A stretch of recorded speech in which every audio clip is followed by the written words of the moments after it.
So we now discuss chapter 6, which is about fixed assets. So let's do the sample problem 6-S. In this sample problem, all of the monthly journal entries not related to fixed assets have already been entered and posted. So buti pasabot jaon naton mga dili related naton sa mga journal entries, sales siguro, whatever it is, that would be needed no for a complete picture of what we're doing na post na kuno or entered as already been entered and posted. You will enter the fixed assets transactions only. Display depreciation schedules and generate and post the depreciation adjusting entries for Savory Merchandise Company. Savoy Merchandise Company has three types of assets. They have vehicles, office equipment, and office furniture. You will enter the rest of the adjusting entries for the end of the period and complete the end of period processing. So again, as usual, what is shown on the screen is already up to step number 4. So ito, naka-save as na, naka-open, naka-save as na. And then naka-file the name na sub, no? And then step number 5, delete asset number 211. So hamang kuno kita pasingod, we click assets here in the navigation tool. So maintain fixed assets. So we are told to delete asset number 211. So it's here, Alwood Copy Machine. So just click anywhere, bisa lain ko din no, mo click basta the same row, and then you click delete and everything within that row will be deleted. And then change the name of the asset 220 to P500 computer. 220, it's currently P400 computer, but we're told to change it to P500. Then of course, you enter, no, to process. And then enter the fixed asset data in account maintenance. So dirita gihapon, then maintain fixed assets. John C. John. So it is critical that you accurately enter the entire data, including year acquired for each fixed assets. Many of the calculated depreciation amounts are date sensitive and will display incorrectly if not entered correctly. So fixed assets transaction. So meaning to say, we need to use 2013, the same year, what is shown on the screen. Unlike sa iban na mga data that we have, 2025 siya because dili siya kon date sensitive. But this time, it's date sensitive. That's why we need to, kung ano yung na year doon tagbutang, ang masab na year ang ato i-prompt sa IJA maintenance. Okay, the purchase on October 3, 2013, purchase a delivery truck. So, ano may asset number 130, delivery truck.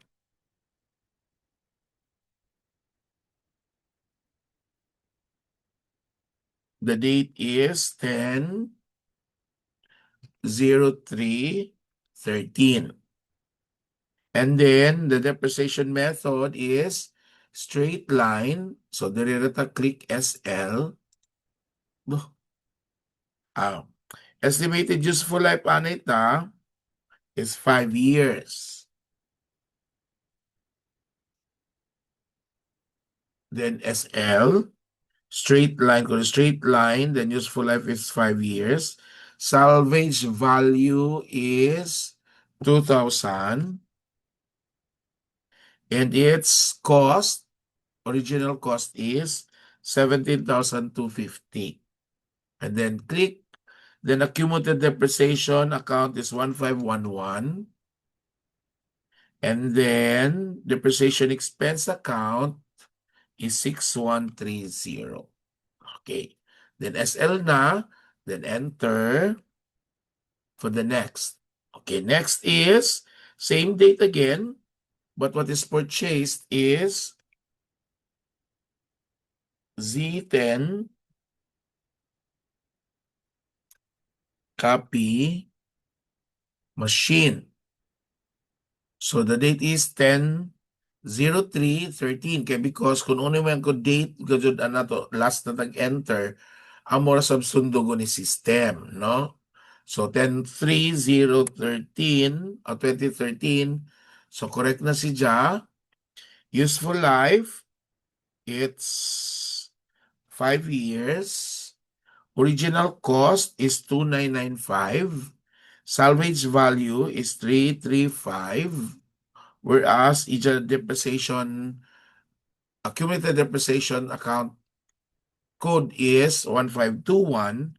Ang IJA account depreciation expense is 6520. So the method used for depreciation is double declining. Click the read DDB, double declining balance method. And then press enter. Kuya Mamjak magbutang ng asset code. IJA asset code, asset number is 250, then enter. Next is October 9. Purchased nahanan na to ang code is 340 and the item or the asset is storage cabinet. Instead na 03, it's now 09. But the year same is 2013. So useful life, it's 10 years. The original cost is 2,360. Salvage value is 225. And the GL code is 1531 for accumulated depreciation. And for the accumulated depreciation and for the expense is 6525. So what is the method of depreciation used? It is straight line method, SL gihapon. Okay, then add asset. Okay, next, October 14. The code, the asset number is 350. The asset is office desk. It's now, instead of 9, it's now 14. And then the life is 10 years. Original cost is 1495. Salvage value is 260. Accumulated depreciation is 1531. And the depreciation expense code is 6525. And then the method of depreciation is straight line gap, SL gap. Next, October 17, the code is, asset code is 260, and the asset is file server. The date is now 10/17/2013 kahapon. The useful life is 5 years. The cost is 4185. The salvage value is 500. And the GL code for accumulated depreciation is 1521, whereas its depreciation expense code is 6520, and the method of depreciation is double declining, DDB. Then October 17, kadali ha? Ang office desk, ato, 1495, 260, 1531, 6525. October 17, aton file server. Okay, check. Ay 17 na. Then, 5 years for 185, 1521, 6520, and then double declining file server. Okay. So next is another October 17. But the asset number is 270 and the asset is GX10 laser printer. So prompted again, the latest 17. the number of usage, no, life, estimated life budget is 5 years. And then the salvage value, the cost first is 2,189.50, and the salvage value is 350. The GL code is 1521 for accumulated depreciation, and for the depreciation expense is 6520. And the method of depreciation is still double declining balance method. Next is October 21. The asset number is 280. 21. So the asset is Alpha 5 fax machine.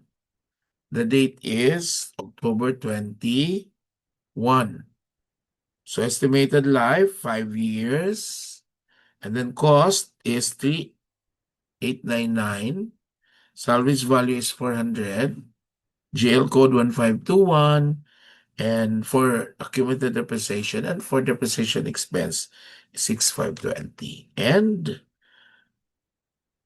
the method of depreciation is markers. Then click OK or add asset. Then October 27, asset number is 360.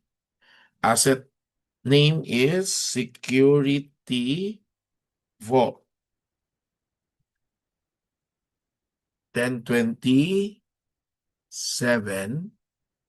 Then the code, the useful life is 20 years.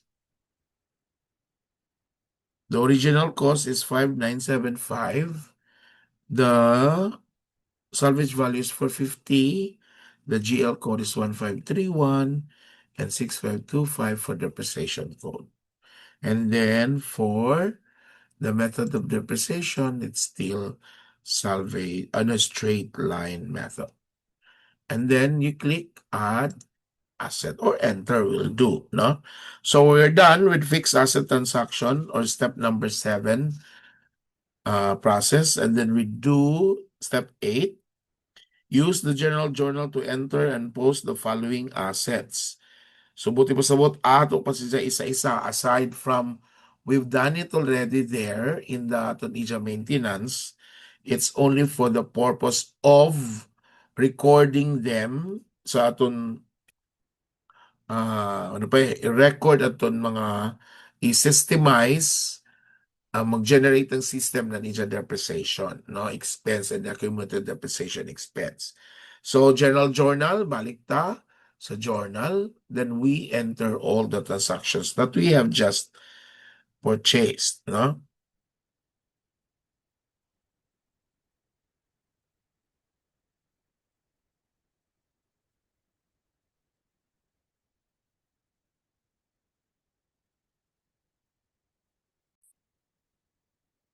Okay. So, step number 8, so we do the general journal transaction. So, what we just have did, no? So first is aton the one that we deleted, the asset account that we have deleted. But of course, since it was deleted already in the system, but we did not yet remove it in our trial balance, etc. It's our balance sheet. So what we're going to do so that it would be removed sa ato balance sheet, then we record it in this manner. Okay. So October 10, so 10, sorry, 10/01/13. So dapat same year, ha? Reference is 112. 112 itong kanina. Naton, you have to delete. And then, 1521, and is accumulated depreciation whatever balance. Siguro, pag-delete siya because it has already been fully depreciated. And then we credit the asset account aton 1520 for the same amount. So, buti pa sa bot, at this point, and EJA accumulated depreciation is now equal to the asset account. So that's why we have to remove it already from our balance sheet. So it's only through passing the entries that it would be removed.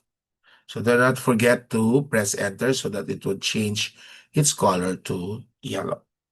Next is, we're done with October 1. So we do with October 3, aton dili na ato tag fixed assets transactions. So aside from recording it under maintenance of fixed assets, under navigation tool and assets, but we still have to record the transaction. No? So paid, so date is 10/03/13. It's check number 3831, the reference, and then purchase of delivery truck. An EJA delivery truck class is classified as vehicles. Okay. So vehicles, how many ato vehicles? Jari, 1510. And then the amount of the asset is 17,250.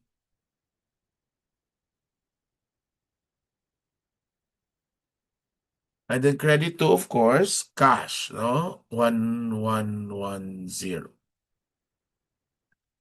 for 17,250. Okay, then do not forget to press enter. May vendors ini, no? May vendors to pumunta. So, diretso-diretso kita. Then, another date, October 3 gihapon, the code is 3832 na, the reference is 3832.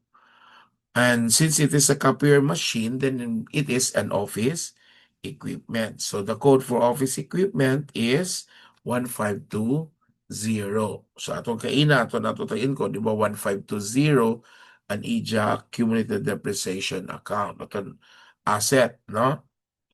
And then for how much is it? It's for 2995. And then the credit, of course, is to cash. So 11110 for 2995. Then press enter. The next is October 9. So 1009. So 3833 gihapon, sunod-sunod na ni-generate ang system. It is an office storage cabinet. So the storage cabinet here is classified gihapon as office furnitures. Sorry. So the code for office furniture is 1530. And then the amount is how much? Ato 9 na, 2360. And then cash gihapon,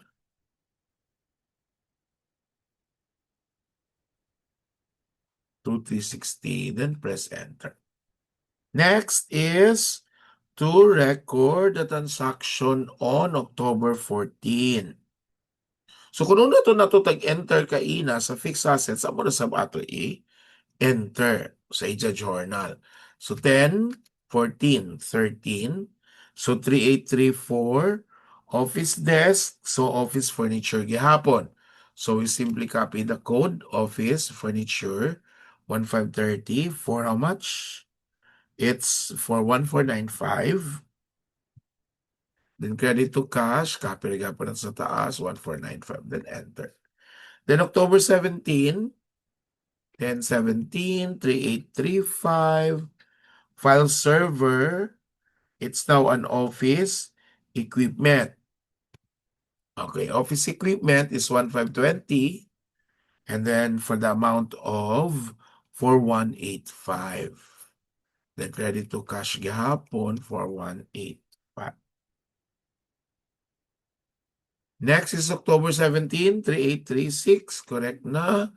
And then, what is the asset acquired? Laser printer. So, it would be office equipment gapon, 1520. The amount is 218,950.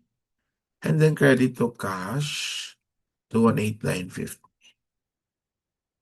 Then, October 17, di na. October 21 na. So, the code is 3837. So, what's that? Alpha fax machine. So, it is an office equipment. So, 1520 gyapon for the amount of 3899 and credit to cash for 3899. Next, October 21. No, we only have one October 21. Then 1027. 3838 security vault. So it is an office furniture. So the code above is already 1530. Then for the amount of 5975, then credit to 1110 for 5975. Enter. Okay? So we're done. So we proceed with step number 9, display a general journal report. So pwede raton diri reports, then general journals, and then okay. So you have those that we have entered, no? The entries that we have entered. So take note, class, if the code is, ang accumulated depreciation ang kubuti pasabot ha. If, for example, the vehicles is 1510, ang dyan accumulated depreciation class is 1511. Diyan, no? Kung 1530, ang accumulated depreciation is 1531. You take note of that. So display that to, you just display. Step number 10, display the fixed assets list report. So ato kuno i-display ang list of fixed assets report. Fixed assets list. So dyan ra. So pila dyan, is it correct? 149,598.50. Okay, correct. Then, step number 11. Display depreciation schedules for the new assets by type. So office equipment, vehicles, office equipment, and office furnitures. Okay, reports. It's here now.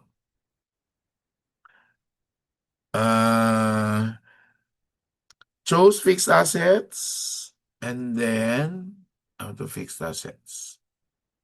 Dari.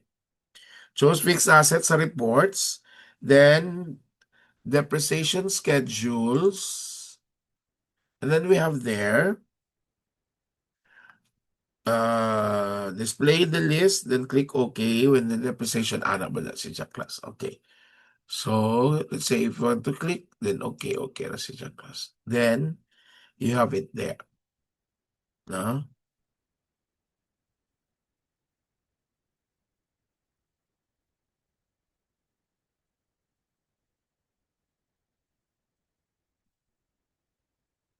So, ba ako 31 niya? 27 naman ang entry.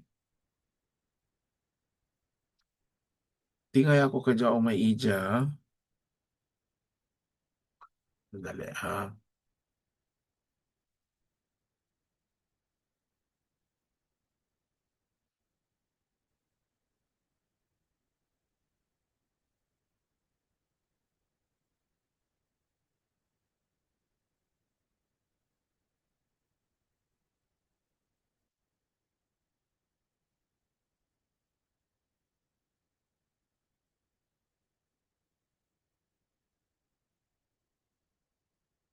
Delivery truck ko lang dali ha.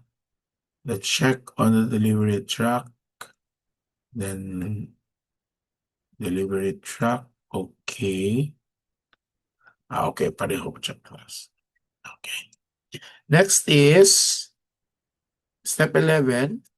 Malagay ito na. We're done with step number 11. Step number 12. Display a trial balance. So let's check on the trial balance. So you have there ledger reports, then the trial balance, 717,569.05. Okay, the same. So meaning it's correct. Then end of month activities na sub. So the depreciation adjusting entries are automatically generated from the fixed assets information.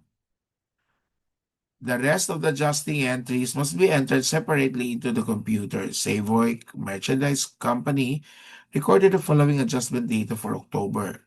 The completed adjusting entries are shown on figure 6.17 as they would appear when entered and posted in General Journal. So, pareho na to sa una, no? So, we need to check on pila anay trial balance aton sa supplies. So, the supplies amount there is 3673.41. Let me do the calculator here. Kung gana bang calculator? Mo gana ang calculator sa app. Okay. So, I said it is 3673.41. Okay. But according to the problem here, that the inventory of supplies as of October 31 is 2,280. So minus 2,880. And then we have to find the depreciation, no, the supplies expense, the 793.41. Okay? Correct. And then sa insurance, debit na to insurance expense and credit to insurance, prepaid insurance. Okay, so since mo generate na si Ja, ato ano i-record dito sa journal, entry, sumpera na to si Ja. Dated 10/31/13. So ADJENT.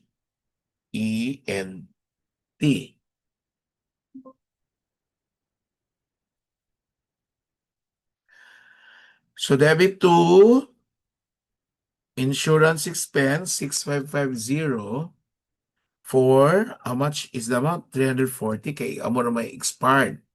And then the prepaid insurance is 1140 for the same amount. The prepaid insurance should be reduced by the expired portion of its insurance policy. And then don't forget that the reference number is ADG period EFT period.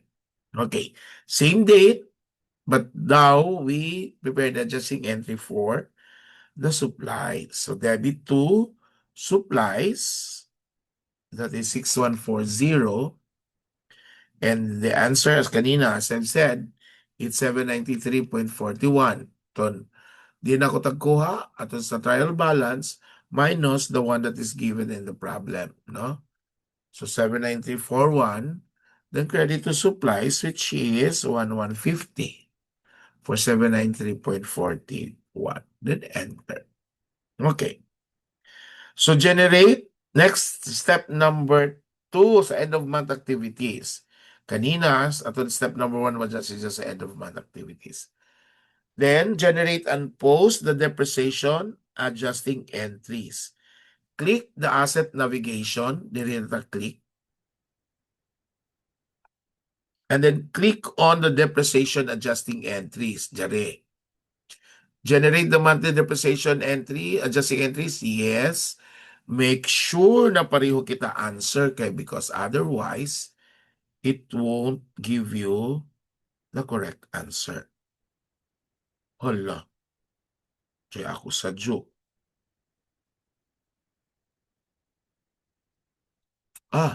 Did I post it already?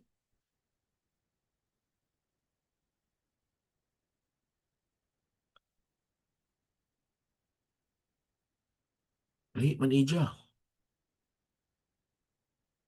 Basin joy ako waya na ko ma-record. Dali ha.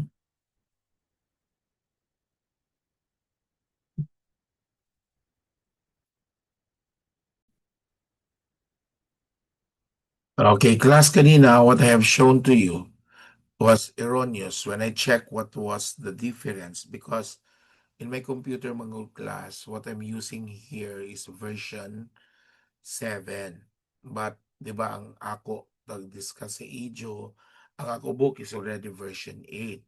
So, but since when I check the difference, it's the year, no, aton sa age of fixed assets. So, I tried now, no, let's see what will happen. But actually, I have already tried it already, that it is now the same. No, kung mag-generate na ako ng depreciation adjusting entry. So, generate na ako, then we have now exactly the same with that in the computer, no, in the problem, sa book, sa issue photocopy. Then step post dapat. Do not forget to post so that it would now be shown in the dire, no, sa inin sa journal. Step 3, sa end of month activities, display the adjusting entries. May ba yun naman kamuhain? Go to reports and then the adjusting entries. Then step 4, check your work. So mag-check ra. Oh, I think there would be an error. Oh, wait, mag-error, no? I thought that it would cause an error. Okay, because version 7 and then the one that I'm doing is for version 8. So I don't have errors. When I check my work, they don't have errors. So you have to proceed to step number 5. Display the income statement. You knew already how or where to find it. Step 6, display the statement of owner's equity. Step 7, display the balance sheet. And then step 8, atong graph, comparison graph, depreciation compare. Whatever asset that you would like, you just click, you know. When they say, for example, you have the Vigil, Van, then okay. Then you will be having the graph, you know. Then step 9, save data in your disk. But of course, we don't do that. Step 10, optional spreadsheet. Again, we don't do that up to the last step, you know. So we're done with chapter 7, all about fixed assets. Thank you, class.